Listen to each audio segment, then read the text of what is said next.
welcome to all the One Piece fans. Today I'm going to share my episode 33 and 34 reaction highlights with you guys and then my review at the end. Before we get started, I just want to give a shout out to Tatsumi and William Suva.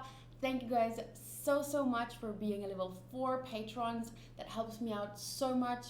I promise I will keep working really hard to deserve your amazing support and love. I want to make this channel a great place to come hang out and watch anime with me and talk about all our favorite things about anime and the anime that we love.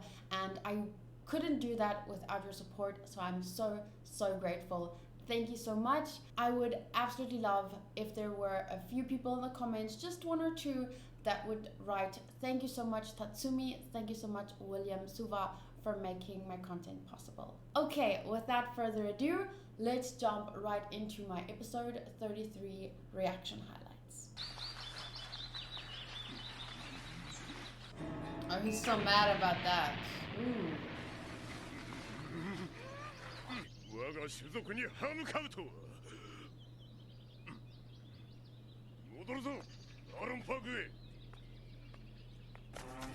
Oh, they're chasing him. Shoot him, shoot him, shoot him! Through the eyes! Bah! Fridays, you guys know, patrons and those on YouTube, you'll know. Tuesdays and Fridays I post One Piece videos for my patrons, full reactions. And then I edit and upload the video usually the next day. If I'm late, I'm late. For various reasons, like this weekend, for example, Saturday, I am going to Durban. So it will probably only be up on Sunday. And then I'll do a 3-part video, 3 episodes. Because I was planning to do 2, 2, 3. I initially wanted to do 3, 2, 2, 2, 2, 2, because it was the start of a new arc, and then a few of my patrons said it would be better to do 2, 2, 3 than 3, 2, 2.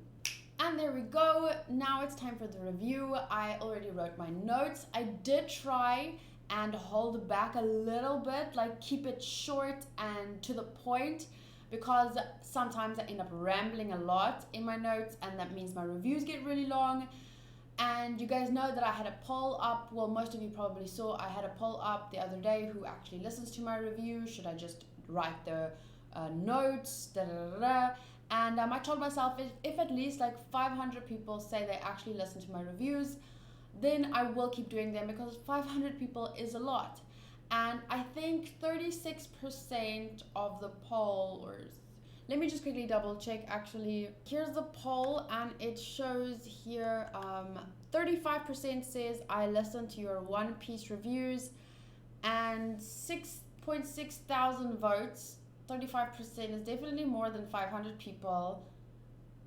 I'm not exactly sure how many, because I'm not good at math, but it's more than 500 people. So yeah, I'll keep doing them for you guys. I really appreciate that you guys listen to my thoughts, and that makes putting in the extra time definitely worth it. So let's start going through these notes. Let me just move a little closer. Episode 33, Usopp's death. Luffy yet to land. Just to recap, the way I do these is I watch the 2 episodes, and then I edit the videos, and as I'm editing, I'm making my notes. And then I do the review, I read it out loud, I edit it into the video, and I post it. Well, upload and post. So, here we begin. Arlong is a very interesting character. He seems to have a very bad temper, but then other times, if I have to be honest, he looks like a pretty cool guy.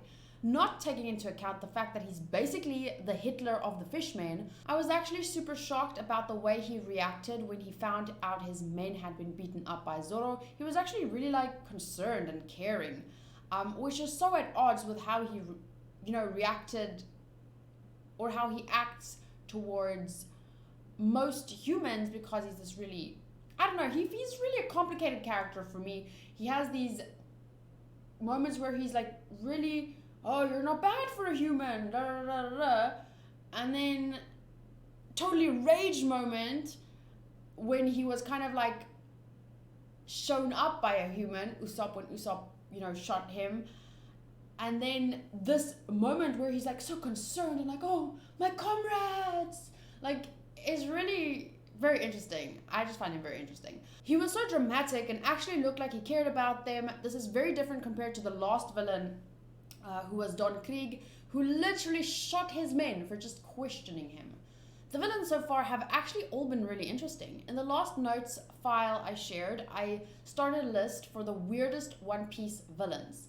But I think I should list all the villains from best to worst. Best to worst. So those are in inverted commas. Best just means the most interesting or compelling villains in my opinion, and worst just means, I don't really know, they're weird, I don't like them, whatever. What I'm trying to say is I don't think there's something like a good or bad villain in real life. Like, I'm not trying to, oh, he's such a cool villain. Like, I'm not trying to make them or condone their actions or say that there are some of them, like, maybe their actions aren't as bad as the others, even though they're villains. Like, but I hope you get what I'm saying. Like, I'm sure we all have our favorite villains and our least favorite villains. As far as I remember, I think in one of the SBSs, I read that Buggy is Oda's favorite villain. So, you know, we can all just have our favorites. But we know that doesn't condone their actions, I'm just saying, in real life. This will solely be based on them as fictional characters and my personal opinion of them. Okay, so this is my more or less list. I made it kind of quickly, and I just tried to remember all the villains that I could. So I might have missed a few. Maybe at a later point I'll change this list, who knows. So right now, my favorite villain so far that I've come across in One Piece is Django. I really love him. Next is Buggy. Arlong, who he's interesting. I don't necessarily like him. He makes me think of Thanos a lot, which really makes me dislike him. But he's so intriguing. I can't help but put him there where he is. Next is Kuro. I thought he was really, I don't know. I just also liked his character. Damn it. Gin, Chu, Hachi, Morgan, Moji, Beast Tamer, Kabaji, the Acrobat, Alvida.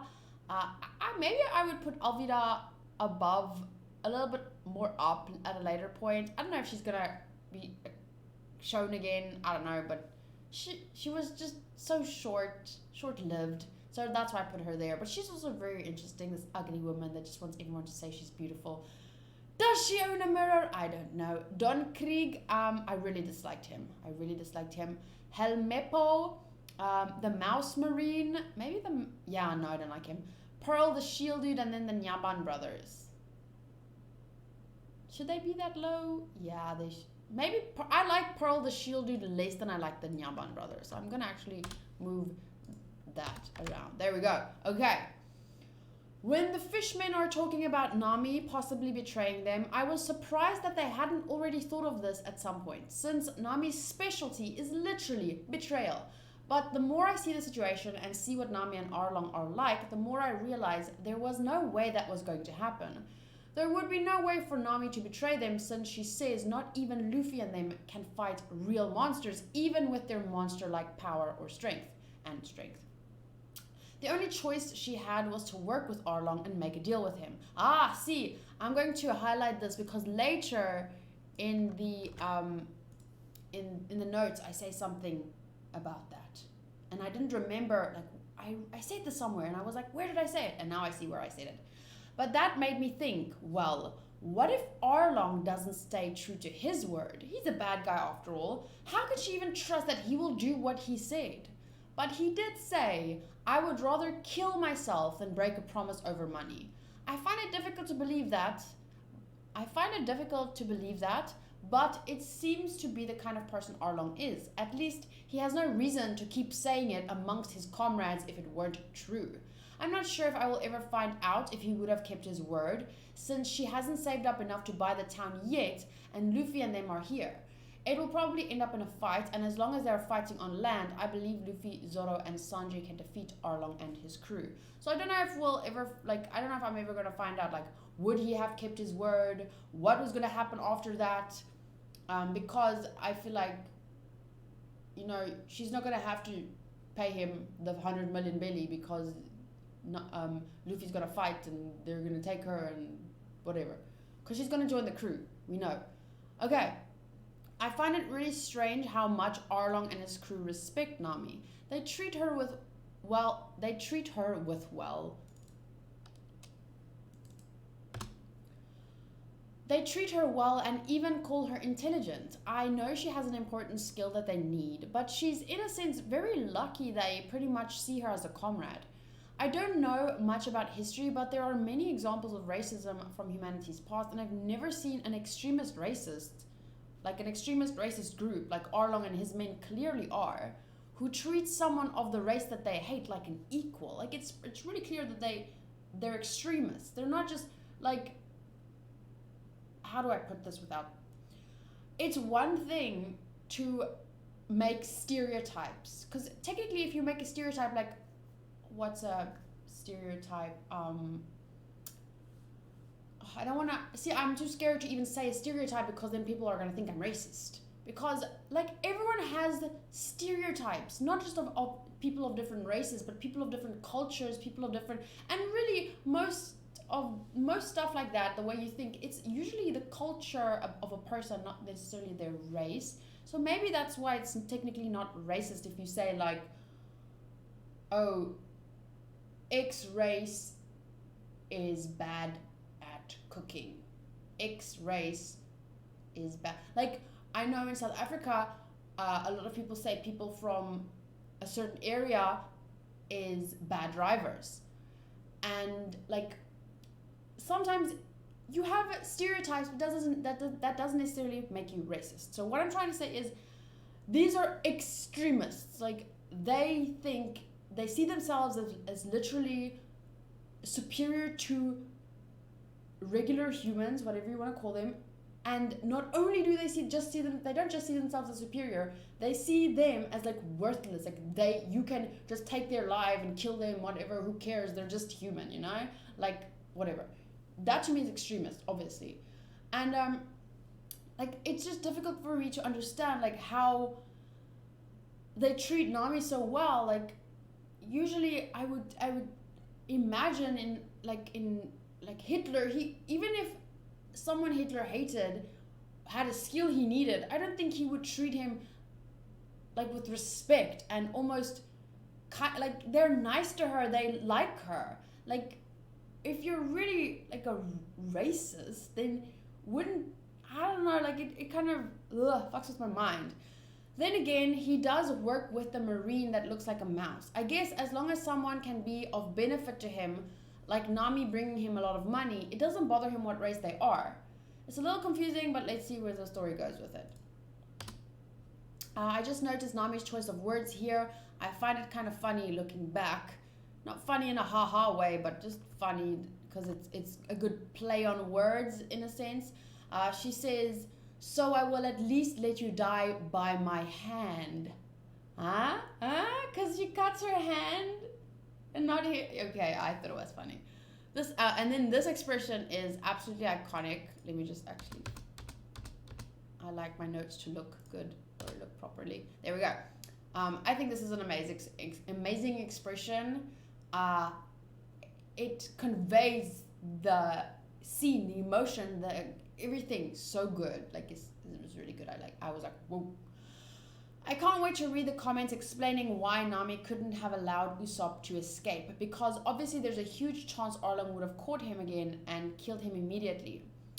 So I wrote this while I was editing. There was this part where before I saw the bandage on Nami's hand later in the episode, when it really looked like she stabbed him, I was like, the fuck, bitch, you could have let him escape.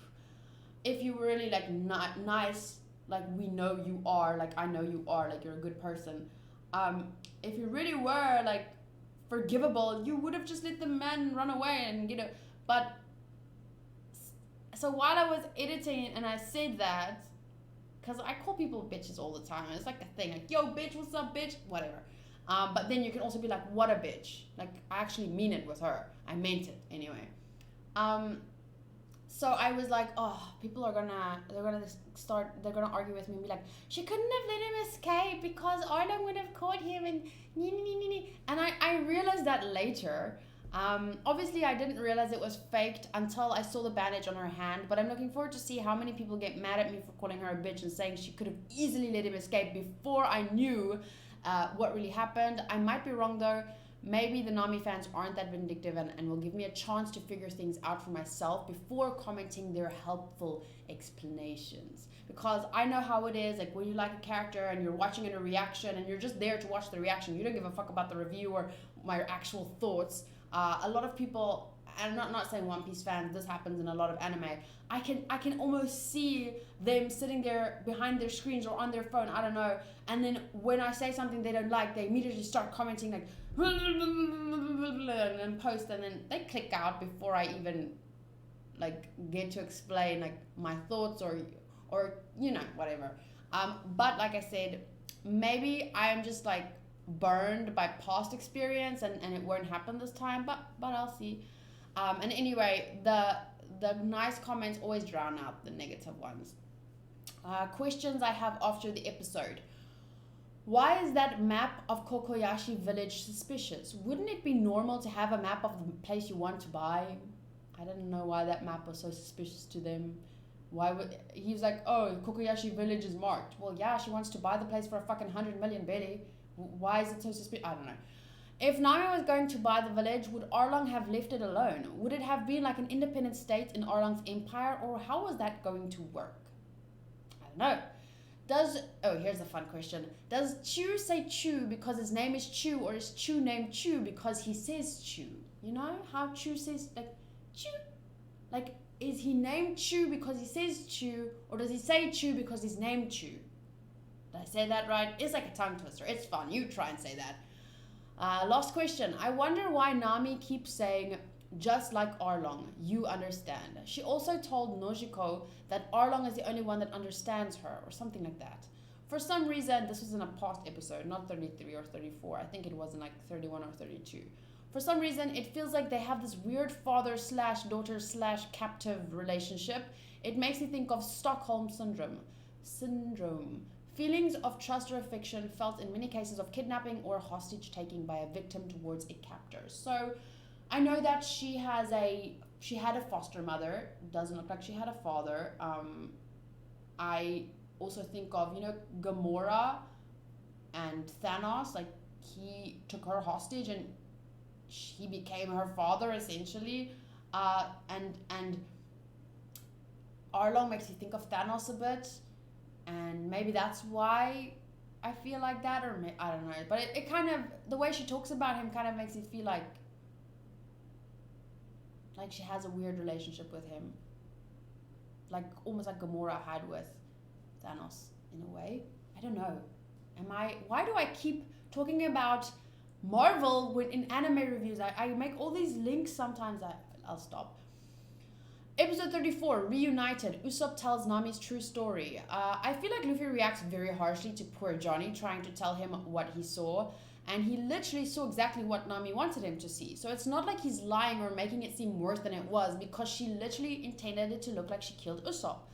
I was kind of shocked by Luffy's reaction, not believing Johnny until he heard from Nami himself or saw Usopp's body. Would have been one thing. Like, if he was like, nah, fam, nah, nah. If he was like, whatever, that's a lie, you don't know, that would have been one thing. But he grabbed him and like look at this angry face. Like, I was shocked. So yeah, I was just kind of shook, and I wondered why he reacted this way. It was very, very strange. And then the moment Nami's there, it's like, oh, Nami. I mean, it's pretty clear that Luffy is a good judge of character, at least I think so. So maybe he knows that Nami would never do such a thing. But why react so strongly? Why not just brush it off in his nonchalant way and just find out for himself the truth? And then he just decides to take a nap. Now that is the nonchalant Luffy I know.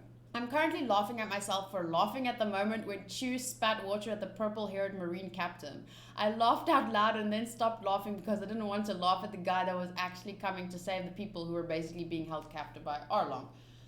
It was that moment where he was talking in this all-important voice, that purple-haired marine guy that came to save them, and then Chu was just like, Chew! And then I couldn't help but laugh because it was such an anticlimax.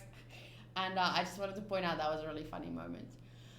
Chu, Hachi, and the other guy didn't even need to fight those Marines. They literally just sunk their ship using their knowledge of the sea and the map Nami gave them. And the map Nami gave them.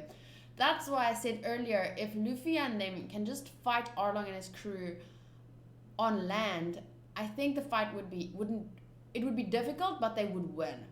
If they were to fight them on a ship like the Marines had to do, I don't think there would be a way for Luffy to win since he can't swim. If they just sank their ship, there would be no way for Zoro and Sanji to fight either. Anyway, I'm pretty sure a fight is going to happen at some point, and I'm really excited to see it. Hachi says, with our power and knowledge, we have no adversaries on the sea. They also talk about how the map Nami drew for them helped them to win more easily. I wonder if this is foreshadowing another battle on the sea. Maybe Luffy and them will actually defeat them on their turf. That would be amazing, an amazing turn of events. Or it's foreshadowing that Nami's expertise will be used against them in that final battle. That would also be a very interesting turn of events. They talk about how Nami's maps could help them to be kings of the sea forever, but Arlong sighs heavily and recalls the deal he made with Nami long ago. The deal is, if she gives him 100 million belly, she gets Kokoyashi village and is free to go. Arlong repeats the words he said in the last episode. I keep my promises made over money, even if it means my death.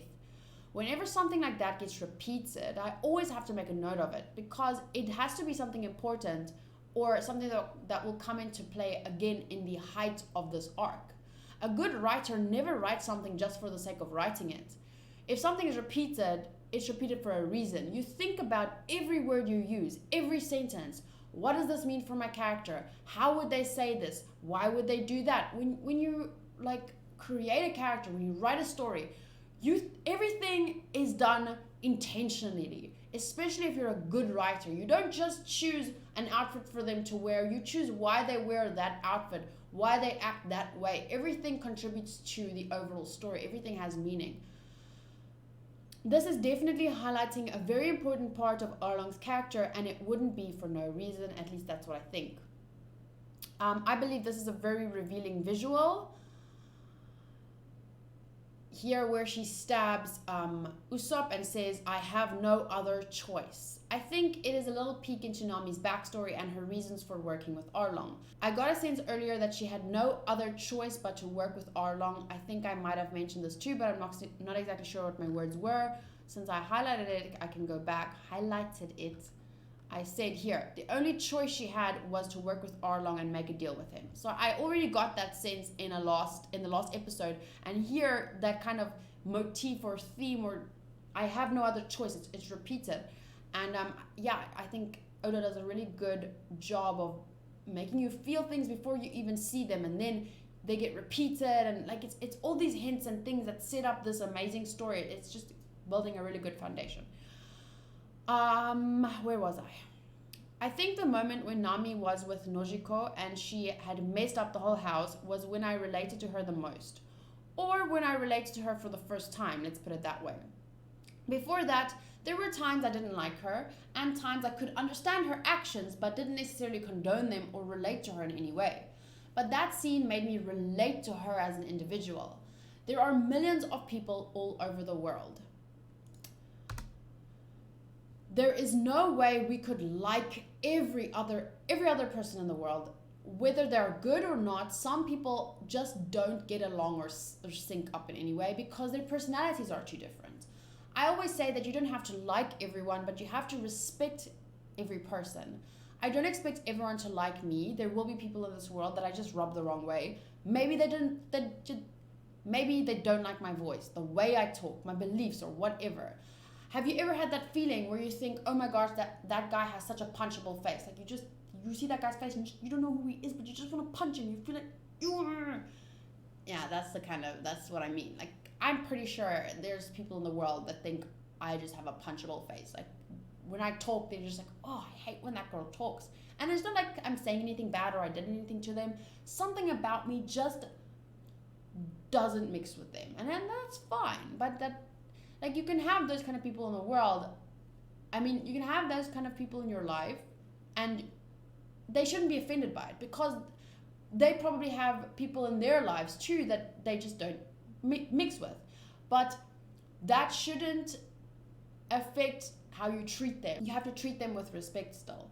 I think Nami was like that for me. I don't like her character all that much because maybe I'm like oil and she's like water. We just don't mix. Because, I don't know, maybe our personalities clash. Maybe we're similar in a lot of ways, and you know how that can even make two people clash. I don't know if you've ever... a lot of people say like they fight with their parents because they're so alike. I don't know how to put that. And yeah, maybe she's like water and I'm like oil, and there's nothing wrong with oil, there's nothing wrong with water, they just don't mix. So that could be it. Of course, part of the reason was because I didn't like some of the things she did. But for example, I also didn't like how Nojiko treated that kid. But how I feel about her character is still better. She's more likable for me. So even, I think I still joked about it. Like, I think I said, if Nojiko was, like, imagine Nami wasn't there. Imagine Nami and Nojiko's roles were reversed. Like, imagine Nojiko was the one, how do I put this? Do you understand what I'm saying when I say, imagine their roles were reversed? If Nojiko was the one we met first, if Nojiko had done all those things to Luffy, and maybe I wouldn't have, maybe I would have been like, whatever, or I would have been quicker to forgive her, or I wouldn't, I don't know how to put it, but because I find her more likable as a character for me personally, maybe I would have taken to her more easily, that kind of stuff. Anyway, I hope you understand what I'm trying to say. I did, however, in this instance, really relate to Nami. When she said, for an instant, I forgot the fate I brought upon myself, that increased my respect for her a lot. To me, that says she at least understands that what she is doing is wrong, and she takes ownership of the consequences of her actions and decisions. I wonder why Nojiko says nakama. To her, that's the most difficult word of all. So that she kind of looked really hurt or torn when she said that, and I like, why is that such a difficult word for Nami? Here's a little picture of Sanji. The way Sanji acts around girls is super funny, but I would really dislike someone like that in real life. That just someone that just gets all enamored with any girl that walks by. Ugh. Like, imagine if he were a real person and he just swoons over every girl, and I don't know, I don't think I'd like a person like that. Then again, one of my favorite characters ever, Tamaki, he's like that. He's almost exactly like that, but not really. It's a very slight difference, but there is a difference. Like, I don't know if you guys have ever watched Ouran High School Host Club. Tamaki from High School Host Club is a similar character in many ways, but there's something like Sanji like falls in love at the drop of a hat, and like that just doesn't make sense to me. And although it's comedic, it's funny, and it's enjoyable because that's just it's a great character and you laugh at it and everything. But that's the thing that's gonna keep him off my favorites list, I think. And I don't want to turn off any Sanji fans out there. I don't want to alienate you guys, but I'm always gonna be honest. One of our patrons tried to explain to me why they think Luffy just walks away when Nojiko wants to tell them about Nami's past and why she is the way she is, why they should never leave her alone. I have to admit that I didn't read the whole message because I honestly didn't think about it that much. I thought the same thing that Zoro said. Don't mind him, that's just what he's like. I didn't think about that reaction or mind it, so to speak, because for me, that reaction makes perfect sense because that's what he's like. At the end, Nezumi arrives. Finally, I read his name again and now I don't have to call him the Mouse Marine. I wonder why the village people were not suspicious of him at all, or didn't seem to be. Maybe they never saw his ship come in and out of Arlong Park. It seems to me like it happened often though, since Arlong bribes him. So it's just weird that no one noticed it. Nezumi did say in a previous episode he didn't want to stay because it would look suspicious if a marine ship was docked at Arlong Park. Then again, I'm not sure how long he and Arlong have been working together. Maybe it was just that one time and they didn't see the ship that time, but I feel like if he had been coming every month per se, I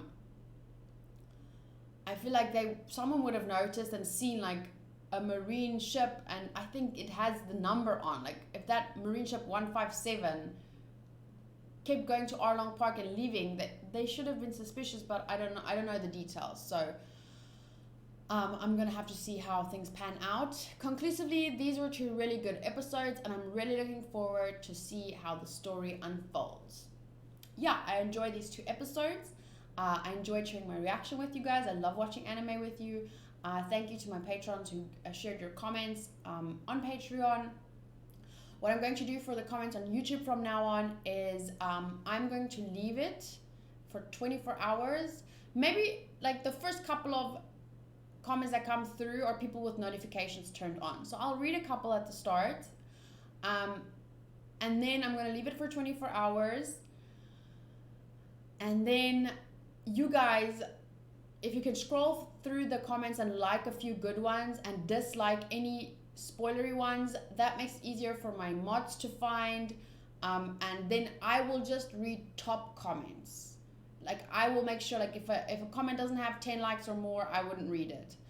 So I'm not even gonna do all of the comments anymore. I'm just gonna read top comments, because the thing is, I don't want to turn off comments, because I like talking to you guys about One Piece. I like hearing your thoughts, especially when you guys are able to share your thoughts on this episode. Like, how did you feel during this episode, without taking into account how you felt from future episodes. Like, I don't want you to comment on this episode looking back from what you know now. I want you guys to comment on this episode and say, what do you think about this? What happened here? How did you, like, think back to when you watched it? How did you feel?